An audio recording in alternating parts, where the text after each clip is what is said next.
রাইয়ের নতুন জীবনের জন্য শুভকামনা জানানোর জন্য এবার অফিসের বাইরেও ঘন্টার পর ঘন্টা অপেক্ষা করলো অনির্বাণ। হ্যাঁ বন্ধুরা, ভিডিওতে লাইক দিয়ে দেখতে থাকুন। রাই অফিস শেষ হওয়ার পর যখন বের হয়, ঠিক সেই মুহূর্তে অনির্বাণ রাইকে বলতে থাকে যে রাই, কনগ্রাচুলেশনস, তুমি নতুন জীবনে আবারও পা রাখতে চলেছো, সেটা জানতে পারলাম। আমি জেনে খুব বেশি খুশি হয়েছি যে এবার অন্তত তুমি সুখী হবে, আমি আশা করি। কারণ আমি তো তোমাকে সেরকম কোনো সুখী দিতে পারিনি। দিনের পর দিন তোমার উপরে অন্যায় অবিচার করে তোমাকে একদম তোমার জীবনটাকে অতিষ্ঠ করে তুলেছিলাম। এবার অন্তত তুমি এমন একজন জীবনসঙ্গীকে খুঁজে পেয়েছো যে কিনা তোমাকে অবশেষে সুখী রাখতে পারবে। আমার জেনে বড্ড বেশি ভালো লাগছে। I am really happy for you. অন্যদিকে এই কথা বলা মাত্র রাই বলতে থাকে যে থ্যাঙ্কস ফর ইউর কনসার্ন, কিন্তু তার শর্তেও তোমাকে একটা কথা জানিয়ে রাখি যে আমি আমার জীবনে সুখী হই কি না হই সেই কৈফিয়তটা আর যাই হোক না আমি তোমাকে দিতে বাধ্য না, কিন্তু তুমি যে এতটা সময় বের করে আমাকে এখানে এসে কনগ্রাচুলেট করলে সেটার জন্য আমি যথেষ্ট পরিমাণে খুশি হয়েছি। আর আমি যতটুকু শুনেছি যে আন্টি নাকি তোমার জন্য একটা ভালো পাত্রী খুঁজে বের করেছে।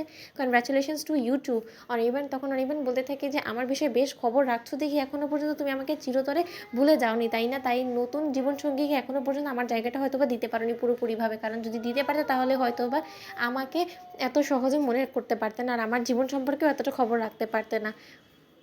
তখন অনির্বাণ বলতে থাকে যে আচ্ছা রাই, তুমি যদি কোনো কিছু মনে না করো তাহলে তোমাকে একটা কথা বলতে পারি?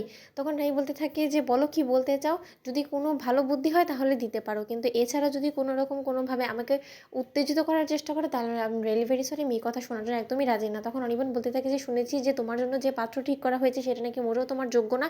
তখন রাই বলতে থাকে যে আমার জন্য কোন পাত্র যোগ্য কি অযোগ্য সেই কৈফিয়ত তোমাকে দিতে তো আমি প্রথমে বাধ্য না, সেই কথা আমি আগেও বলে দিয়েছি। কিন্তু আমার জন্য যে সেই পাত্রটা যোগ্য না সেই খোঁজ খবরটাই বা তুমি কেন নিলে বলো? তোমাকে অবগত করার জন্য একটা কথা আমি জানিয়ে রাখছি যে, যে গুণগুলো আমি কোনোদিনও তোমার মধ্যে দেখতে পাইনি, সে থেকেও বেশি হাজার গুণে গুণ তার মধ্যে আছে। তার জন্যই তাকে আমার কম্প্যাটেবল মনে হয়েছে আমার নিজেরও, আর তার জন্যই আমি তার হাত ধরতে রাজি হয়েছি। কেন আমি যে জীবনে এগিয়ে যাচ্ছি সেটা তোমার দেখে মোটেও সহ্য হচ্ছে না, তাই না অনির্বাণ? কেন তুমি এই জিনিসটা তখন তো ভাবোনি যখন কিনা তুমি আমারই চোখের সামনে আমার কাছ থেকে ডিভোর্স নিয়ে তুমি কোয়েলের হাত ধরে নতুন করে জীবন শুরু করতে চলেছিলে? তখন তো একবারও তোমার আমার চেহারাটা ভেসে ওঠেনি। তাহলে এখন তোমার আমার নতুন জীবন শুরু করার কথা ভাবার পর থেকে এরকম করে কেন এতটা জ্বালা উঠে যাচ্ছে? আমি তো সেটাই বুঝতে পারছি না। তখন অনির্বাণ বলতে থাকে যে একদম মুখে মুখে তর্ক করবে না রাই, আমি তোমার ভালোর জন্যই বলছি যে তুমি নতুন জীবন শুরু করতে চলেছো, তাতে আমার কোনো রকম কোনো আপত্তি নেই, কিন্তু যে মানুষের হাত ধরতে চলেছে সেই মানুষ আদৌ তোমার জন্য বেটার কিনা সেই জিনিসটা একবার অন্তত খোঁজ খবর নিয়ে জানার চেষ্টা করো। কারণ আমি যতদূর শুনেছি সে নাকি একটা অ্যালকোহল এডিক্টেড পারসন, আর তার আচার আচরণ মেয়েদের প্রতি মোটেও ভালো না, আর সে নাকি যথেষ্ট পরিমাণে মেয়েদের সাথে নোংরামো করে।